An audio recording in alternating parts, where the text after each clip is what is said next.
Il 6 novembre 1926 Balbo è nominato segretario di Stato per l'aria.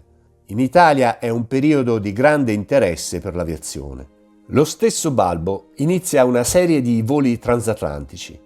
Il primo è il volo del 1930 di 12 idrovolanti Savoia Marchetti S-55 dall'idroscalo di Orbetello in Italia a Rio de Janeiro in Brasile, tra il 17 dicembre 1930 e il 15 gennaio 1931.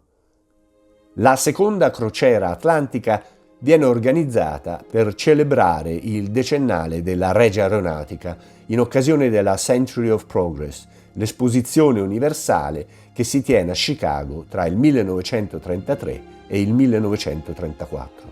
Dal 1 luglio al 12 agosto del 1933 Balbo guida la trasvolata di 25 idrovolanti S-55X partiti da Orbetello verso il Canada e con destinazione finale negli Stati Uniti. La traversata di andata fa tappa in Islanda, proseguendo poi verso le coste del Labrador. Il governatore dell'Illinois, il sindaco e la città di Chicago riservano ai trasvolatori un'accoglienza trionfale. La giornata del 15 luglio viene proclamata Italo Balbo's Day e la settima strada in prossimità del lago Michigan viene rinominata Balbo Avenue. La decisione di intitolare una strada di Chicago a un gerarca fascista non è affatto controversa in un periodo di grande popolarità internazionale per Balbo e nel quale i rapporti tra il regime fascista e gli Stati Uniti sono distesi. Ma già nell'immediato dopoguerra vi furono obiezioni. L'antifascista Alberto Tarchiani, ambasciatore italiano a Washington, ne chiede conto al sindaco di Chicago, il quale risponde: perché Balbo non ha trasvolato l'Atlantico? Qualcosa di simile accadrà a Roma quando i comandi dell'esercito americano si insedieranno al Foro Mussolini, oggi Foro Italico.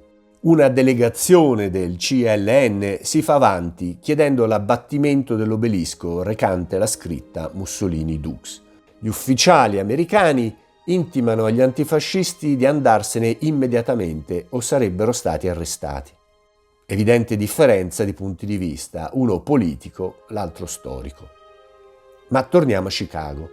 Tra le varie manifestazioni di entusiasmo per l'impresa, particolarmente curiosa è la nomina a capo indiano da parte dei Sioux presenti all'esposizione di Chicago. A Balbo verrà conferito il nome di capo Aquila Volante. Da Chicago volano a New York con una scorta di 36 aerei statunitensi. New York riserva un caloroso benvenuto ai piloti.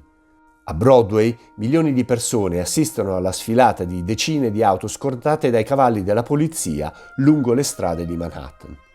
È il secondo italiano dopo Armando Diaz ad essere acclamato per le strade di New York. A Balbo verrà anche intitolato uno dei suoi viali. Durante il soggiorno di Balbo negli Stati Uniti, il presidente Franklin Roosevelt lo invita a pranzo e gli consegna la Distinguished Flying Cross. Balbo riceve una calorosa accoglienza soprattutto dalle numerose popolazioni italo-americane di Chicago e New York. Fra gli applausi scroscianti del Madison Square Garden si rivolge alla platea. Siate orgogliosi di essere italiani. Mussolini ha posto fine all'era delle umiliazioni. Il termine Balbo entra nell'uso comune per descrivere qualsiasi grande formazione di aerei. Il volo di ritorno da New York fa scalo allo Shoal Hub a Clarenville, Terranova, il 26 luglio. Una strada prospiciente la baia utilizzata dagli idrovolanti è ribattezzata Balbo Drive, nome che porta ancora oggi. Il 12 agosto 1933 la formazione di Italo Balbo parte da Clarenville per le Azzorre, Lisbona e Roma. Tornato in Italia è promosso al grado appena creato di maresciallo dell'aria. Dopo il suo ritorno in Italia, Balbo propone la sua visione di esercito riorganizzato. Sostiene che l'esercito debba essere ridotto a 20 divisioni, di cui 10 motorizzate, 5 alpine e 5 corazzate, tutte ben equipaggiate, addestrate e preparate per la guerra anfibia, mentre la Marina avrebbe 3 divisioni. L'idea è che l'esercito diventi una forza di spedizione che possa dispiegarsi rapidamente via mare o addestrarsi fino ai confini dell'Italia, compresa la Libia. Tuttavia, una proposta del genere è finanziariamente impossibile, in quanto richiederebbe un aumento senza precedenti del bilancio della difesa. Il 7 novembre 1933 Balbo è nominato governatore generale della colonia italiana di Libia. Mussolini guarda allo sgargiante maresciallo dell'aeronautica come condottiero dell'ambizione italiana e per estendere i nuovi orizzonti dell'Italia in Africa. Il compito di Balbo è quello di far valere i diritti dell'Italia nelle zone indeterminate che da Tummo a ovest portano al lago Chad e da Kufra a est verso il Sudan. Balbo ha già fatto una visita lampo nel Tibesti, assicurandosi la striscia Tibesti-Borku e il triangolo Sarra. L'Italia sarebbe in una buona posizione per chiedere ulteriori concessioni territoriali in Africa a Francia e Gran Bretagna. Mussolini ha già messo gli occhi anche sull'ex colonia tedesca del Camerun. Dal 1922 la colonia è diventata territorio del mandato della Società delle Nazioni del Camerun francese e del Camerun britannico. Mussolini immagina un Camerun italiano e un corridoio che colleghi quel territorio alla Libia.